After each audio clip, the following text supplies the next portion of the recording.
Nirmala ken yam kanal tialan kon tin barwait ni bagalin gwasame kanwa TV biya kamal to kon kalere tibi kon kaling bana racha kariga dana chitore wika gambela shala do te garam shana kitang rol Ethiopia lere odoman bana lat bana rach gwasame ka kume espele mayo raja de dina bana nyomo kwen kona bana racha ka Jason Bor ngay kone Jason Bor no melade wedi bana right kwida bana abden to wan bana ka link kwije unimis ke UN entere which ka South Sudan kamana inshallah deken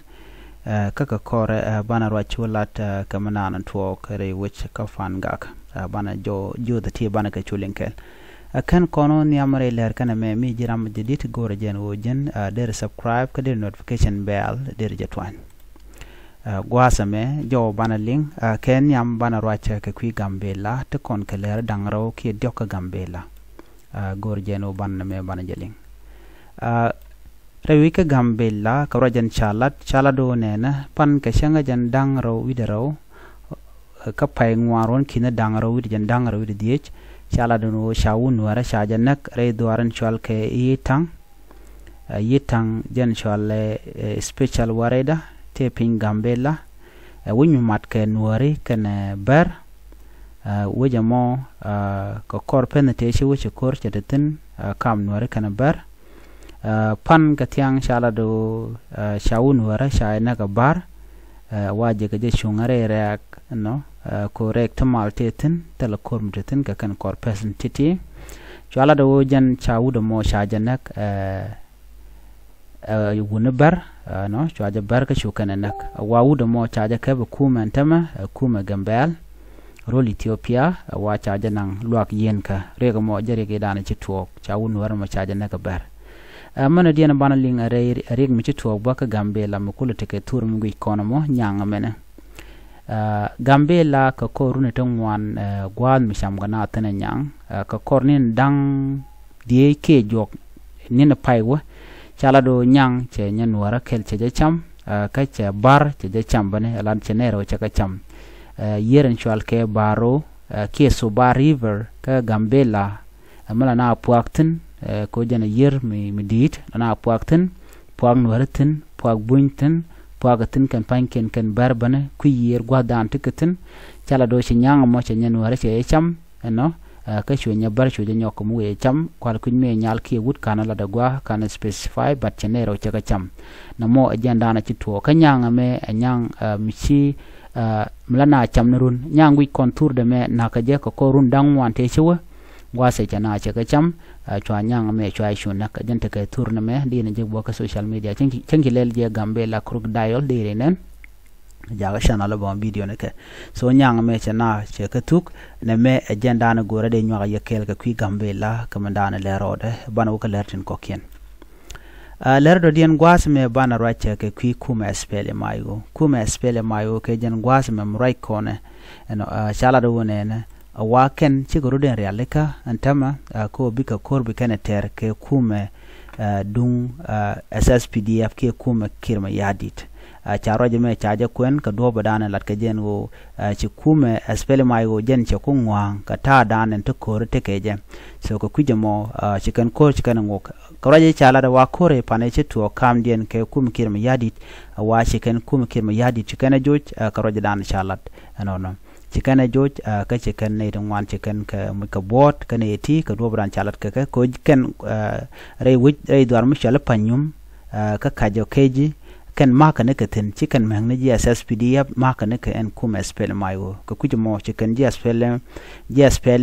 tin la spell aji tin pinkir ma yadi chala do kan chicken ka joj ka wachi kuma chika chuja long are kuro mo ko do badan chalat ke je ngumi joj ke ngumi to ka tema ka kuma spell mayo ka manana ngai kone la kuma spell mayo ka gwada me melen ngwanaro denan kan chicken Jason Bor chicken palkor ka kor gwanno ber kan na ka Jason Bor an wo ke ne chunkan kel ke kuma io ka chicken chunkel ke kuma io ni ga gwade dan me che kor me je toga je me cha general maju dak me cha janak gut janka me tre wit kanasar ju toga no chaji espele mayo cha ka cheka ka jen mo kwala yen dr riek ma charan te me ngode re ti jen so na me gwa me de yen angach ka dupten kon lat korodien duno antame che kume che jalar no cha kor cha jangok ala kume espele mayo kana chi ga kor kana ngoga biga tere ko ke kume dunkir ma yadit na me mgoro de yen ling are ler kana me ka do bodan en cheben keja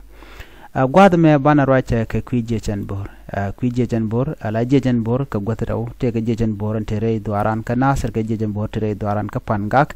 ken gwatra wati kane ti ganga nuari ki ter kor ko de nuari de ken chenga shang mogwa bana lerame bana jeling ke kwije chen bor ka ta danen te kare kor ke ja ke kum kirma yadir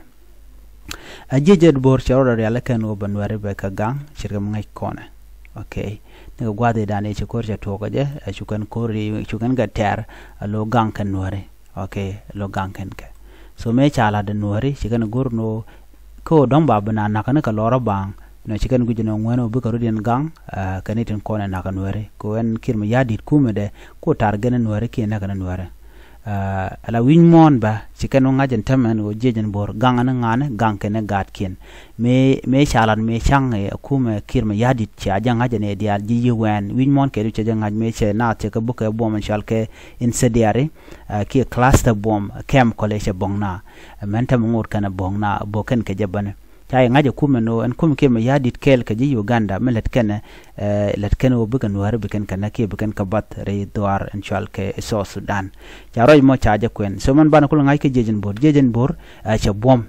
jejen bor cha bom cha roda luang ganga nuare ga nuare dial so namo amugwa ka jejen bor de kon laro congratulation kamana chala de jejen bor ka resistant dan tekaka mana let kana ko bukan nuare bukan ka gang jo me de kon lat ka kwi jejen bor na me mriten men de diana ngoro no dong de nyaka yakel gwaza me ko ko ler kana me ano de na rach ano commercial ka la kwen mi je cha gorno de je kwak de je ko ji so Sudan ke juba te ko rach mi shalat gwaza me wa te ke truck ne ti chop ko badak ti char mo ko kwen na chitiang ano ba je nyodya na me kan torbelen ko ya mo ka kwen re duar ka so Sudan jen kan ka Uganda ku ka lewe re wike juba ja ka chon kan nimle kan torbeleti ti so kan torbeleti fain ken kwana kone tradian ka kwanti ci jak okay te kan ka chemical chal ke aflatoxin me jen chemical chire mala kona lar no che tor chungwana ci ka tor so on tor ci tor ka ke chika bel chicken ka yar ki kwan kontin tin nankare wika so Sudan so ko kujamo cha ka look kume kene de kontin te kwante ka pindien so chicken ka lo jok ka do ban cha alat ka wachi jen first time no ba titi ba ka lo jok belati so en michel ka aflatoxin ne jen ngadami jega long ko la tor dor be dor ba tor ke de kon larno la tor jen ba tor be jamo ke mundo dien ke biel do dien so ba tour de be janwa ye kel gwado me ko bana manda lero do bana ngach so kono mo kono jiak ye kono gwa so menen yana mo gwado me dien bel dien ke den tam shika jiak okay shika jiak titini tenen yen gati la bel tiken ka tor so tor me chemenen yana mo te ka chere ka nyal ki chere ka samten okay dir kan entertain ka bel bono ngai kon mana no dalet so kan ti wa cha ko gi so Sudan ja ga nang torbiel ro cha ko nang kan muli lo de ka wore wich ka juba an gwas mo cha yu kap chong anitin kontin la kwan la ka chek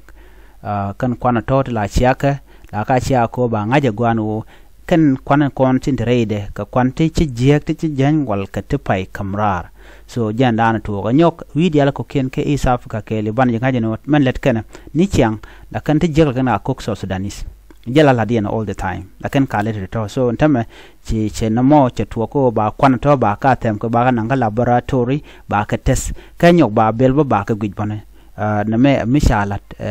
neten kontin te dung kwan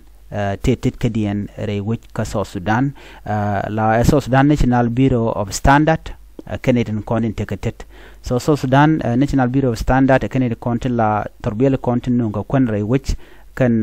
torbele di diala konti la beke numali kane diala konti la ka check so miche teka miche bendawo miche tor ki miche expired kane konti la yan ka ko ba jogo no ngum no yen miche je kono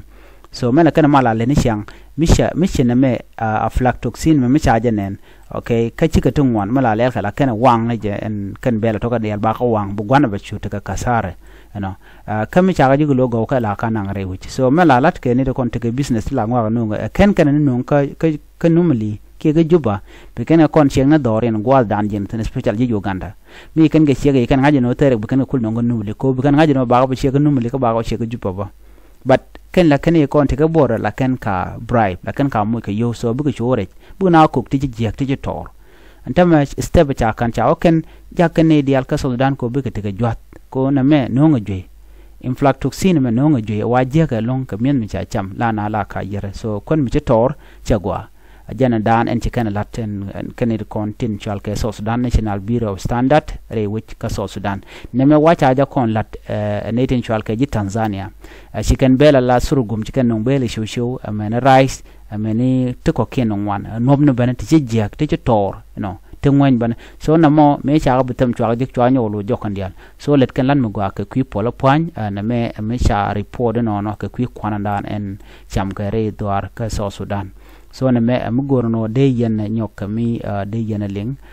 ko ken kontin non ka pal pwan te de na ro gang ka ti chit ka ti te de gwano de na de kan kwan mi chi jek de kana cham so gwaye ne dial ko lan wore listen na maka kon dial wore kon kan kwan mi chi jek is not good for the body okay chana nyogo wo kala me okay chana wo bana wo ka na me I wanna con UN ala Unimis Unimis man talk tin jana no okay take a mila roda and ted nim right corner you Unimis chika jen tama ala jen kan ka South Sudan and over dan jen ke je chana chaka gay you know ko chika parna ka real kan kwa kene ka ano andan chu ten kan pin ko do dan en chalat ke je mi jen ga kamo wa ken take Michigan a locatin kon lat Carodian you know ala kum South Sudan che terering nin tamelo tela mal mo gwa mbe so men chicken gu no bike jien but men dia na ga jene ne de kon te Unimis be kuletede ne te Unimis ko Canadian gon tin gang kana lo mi jien ka ku ka lo widian so metede medela to Canadian content te ka tin te ka camp ne so ko Canadian kon gang kana okay alaji Unimis jenken chikamnen jenamo so jenken chikan torbele ken ka real la ken dia ken charo dien chargeling ano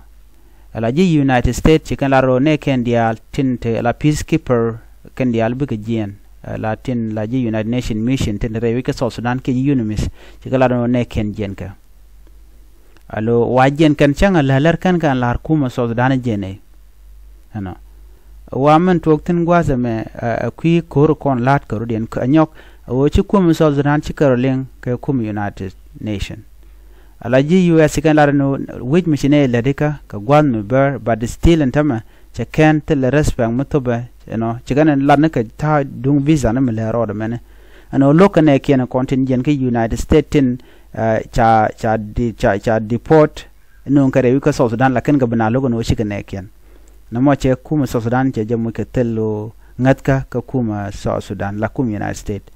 anta me jikan la tigala kan visa na dial tala visa mo be jere wi ka South Sudan cha linga wati ga delegation de dewa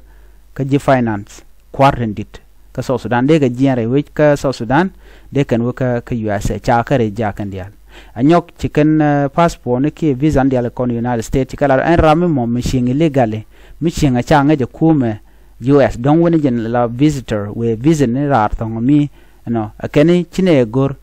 no bene yik lo jok so mu waji jek baji yen akeni is better ko dey prepare no ko dey jen chite tere we ka United States ko wa jeng ni jirun ba deport ka deport me bej bej ngwan wa shi more ka goro yo den bi jen blo dawrun ka Afrika ka South Sudan a jena mon so meti ko ran der kula won tama shi marke dakam South Sudan kan United States de ko lara no probably but shejan wodi ala kum South Sudan chana chekaling kir ma yadi chalnang mena tamano jinno no mal ramadan logo mal bene kum kir ma yadi the only thing anan bala the United States or buka Rodian wo chicken bile la part of South Sudan bukan part of South Sudan namite garam jidin mishiben kana dong mi chicken la chare yo kone kon bishu ke civilian la to ko civilian ko nien jikana gwad mo nyok gangdien protection ke le te ka UN mijen ka ta kan ne diality buka vulnerable along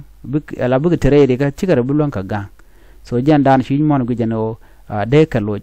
ka juba but ngode tele mi chana la statement men de teno kan chika jian already so jen le dana go de nyala ye kel miti ka abde redian beje non ye han biata ka mal chuje pro jeno subscribe ko bin education be albi jetwan bye bye